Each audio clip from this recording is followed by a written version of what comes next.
Salut tout le monde, aujourd'hui on va voir comment créer un flux de produits XML sur WooCommerce. Ce flux de produits vous permettra d'importer vos produits sur Merchant Center ou Facebook de manière dynamique et automatique. Pour ça on va utiliser un plugin du nom de Product Feed Pro. C'est un plugin entièrement gratuit qu'on recommande fortement. Allez, on passe sur le PC et je vous montre tout ça.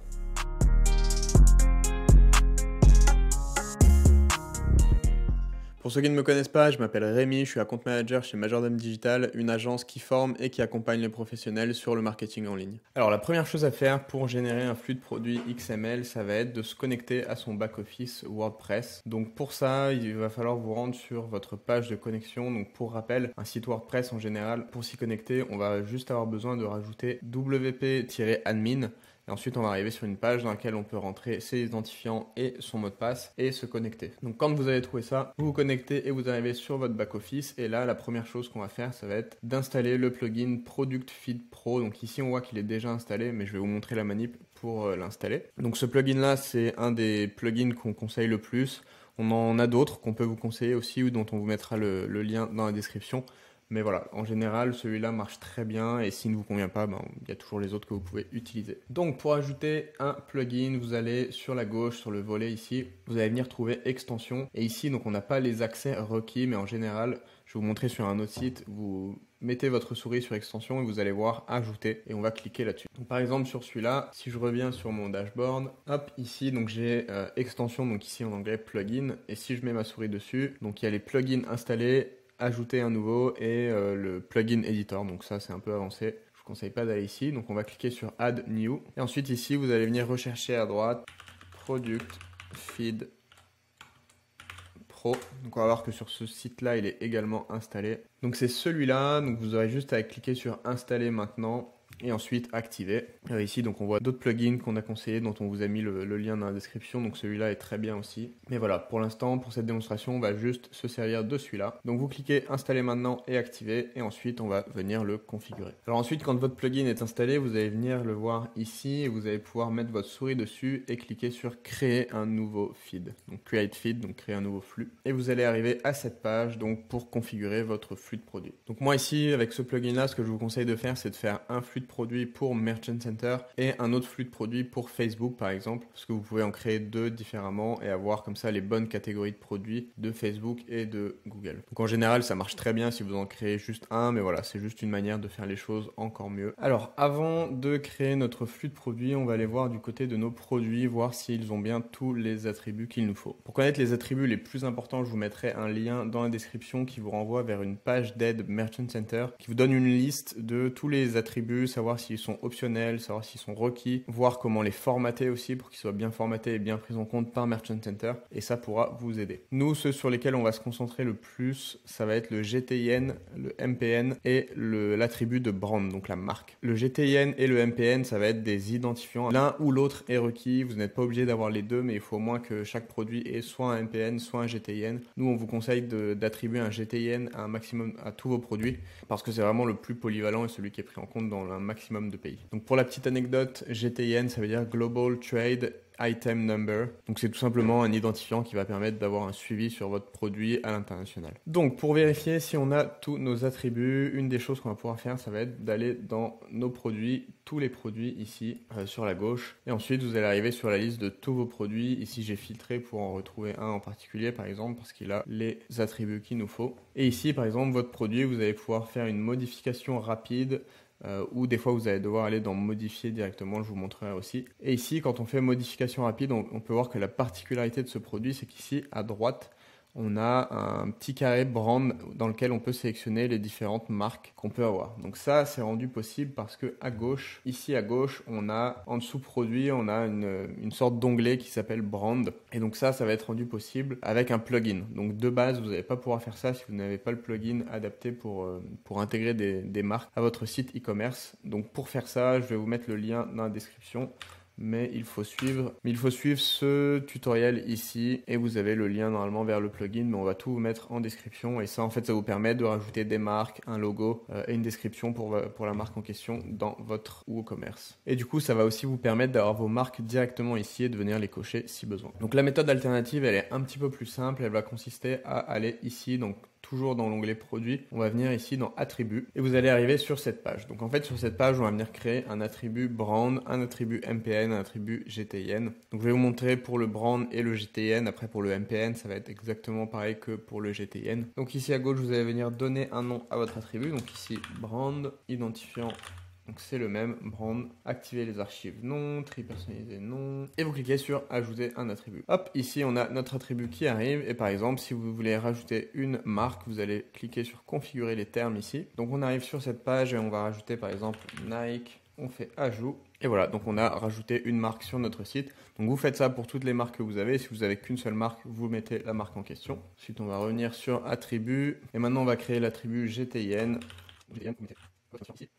Et notre attribut est créé. Donc là maintenant on va aller les rajouter à nos produits. Donc on va retourner dans tous les produits. Donc on va en prendre un au hasard. Et cette fois-ci on va cliquer sur modifier, pas sur modification rapide, mais sur modifier ici. La page va mettre un peu de temps à charger. Ok, donc quand vous arrivez sur la page produit, on va aller tout en bas. Quand on va venir chercher, ça va être cette petit encadré ici, donc données du produit, et on va venir ensuite sur l'onglet attributs. Donc là dans l'attribut on va venir ensuite choisir l'attribut qu'on veut rajouter, donc ici brand par exemple, on va cliquer sur ajouter, et ensuite ici on va rajouter notre marque. Alors vous pouvez sélectionner directement la marque qu'on a créée tout à l'heure, mais ce que vous pouvez faire aussi c'est en rajouter une directement ici.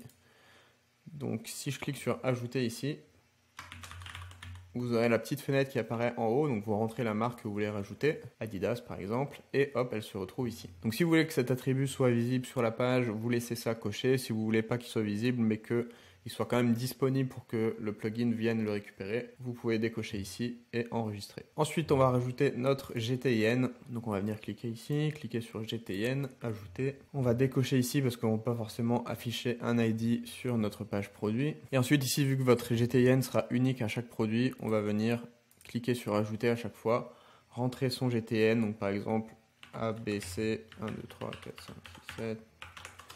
Voilà, tac, donc faites attention de bien avoir des GTN qui sont dans le bon format, donc le bon nombre de lettres et de chiffres. Et vous cliquez sur enregistrer. Et voilà, vos attributs sont rajoutés à votre produit et maintenant ils sont disponibles pour le plugin afin qu'ils viennent les chercher et qu'ils les uploadent sur Merchant Center ou Facebook. Et surtout faites bien attention de faire ça avec tous les produits que vous voulez uploader. Ça peut être un petit peu chronophage, c'est pour ça que je vous le conseille de le faire le plus tôt possible. Et maintenant qu'on a nos attributs sur nos produits, on va aller générer notre flux sur le plugin. Alors pour ça, on va venir chercher notre plugin sur la gauche et on va cliquer sur Create Feed, donc créer un flux. Donc vous allez arriver sur cette page, vous pouvez commencer par créer juste un flux, mais ce qu'on va vous conseiller, la meilleure pratique, ça va être de créer un flux par plateforme, donc par exemple un flux de produits pour Merchant Center sur Google et un autre flux de produits pour Facebook et Instagram pour votre catalogue Facebook. Alors là, on va partir du principe qu'on crée un flux de produits pour Google Shopping, donc Merchant Center.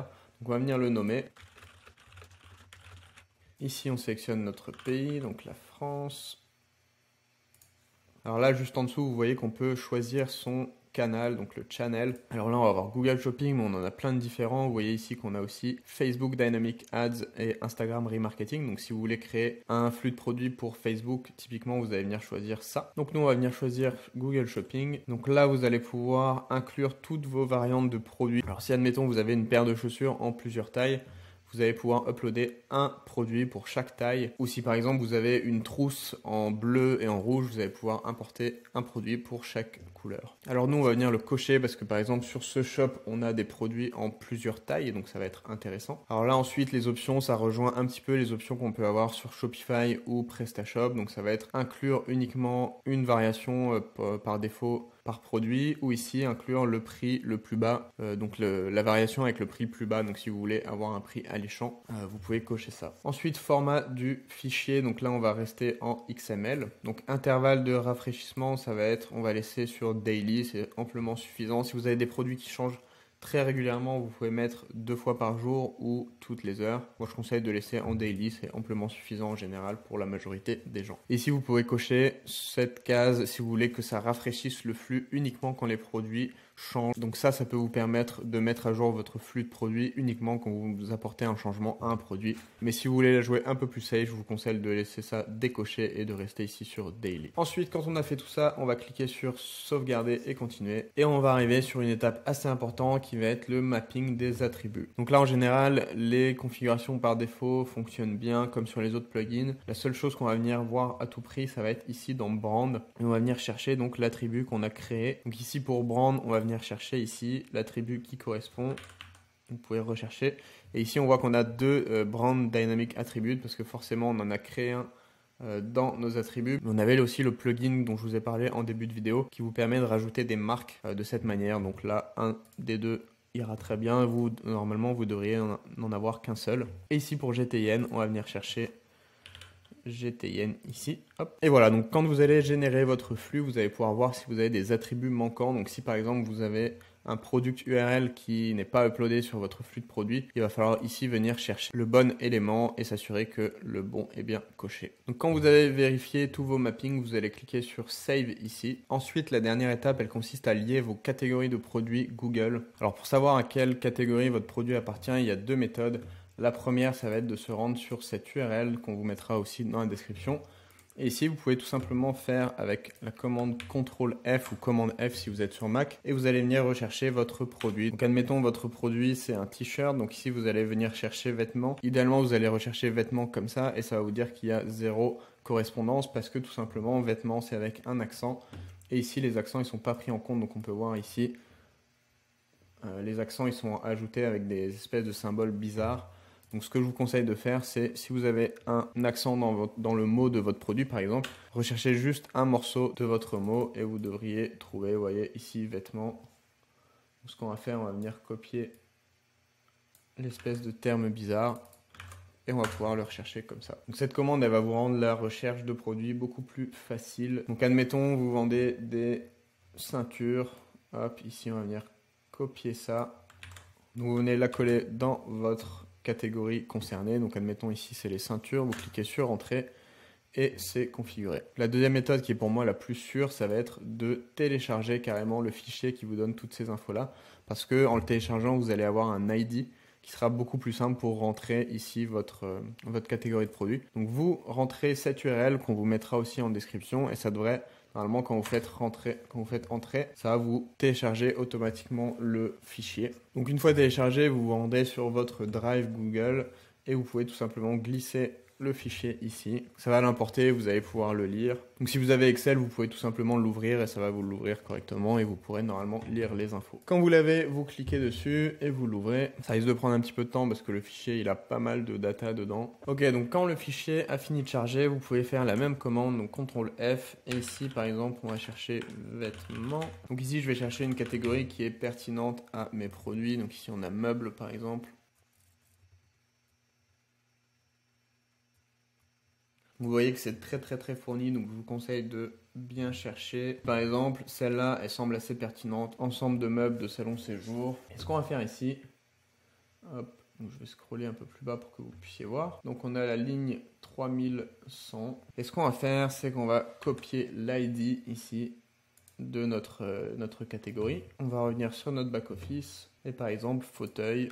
On va juste copier l'ID et ici vous voyez que ça vient nous chercher exactement la bonne catégorie de produit. Donc on clique dessus et on a la bonne. Parce que ici ça nous en a rentré une, ça l'a validé, mais en soi on n'est pas sûr que ça va le prendre en compte dans Merchant Center parce que c'est pas vraiment très lisible en fait. Donc une fois que vous avez fait ça pour tous vos catégories de produits, si tous vos produits rentrent dans la même catégorie, vous faites la même chose, tac, et vous le copiez-collez dans toutes les catégories. Ici, on sauvegarde mapping. Alors à cette étape, vous allez pouvoir configurer des règles de flux, ce qui va vous permettre de personnaliser un petit peu le contenu de votre titre. Donc ça va être un petit peu plus avancé, on le verra dans une autre vidéo. Vous pouvez cliquer sur continuer dans un premier temps. Cette étape-là, elle consiste à configurer les UTM. Normalement, c'est très bien configuré de base. Si c'est du Google Shopping, tout ça c'est très bien. Et vous pouvez enfin cliquer sur générer le flux de produits. Donc on peut voir ici notre flux de produits qui est en train de processer, donc de se créer. Et une fois qu'il sera fini, vous aurez quelque chose comme ça. Donc pour copier l'URL de votre flux, attention, ne cliquez pas ici, j'ai fait l'erreur au début. Et en fait ce bouton sert tout simplement à dupliquer votre flux. Donc si vous voulez obtenir l'URL de votre flux, vous cliquez sur la petite roue crantée ici et vous avez votre flux qui est juste là. Donc vous faites clic droit,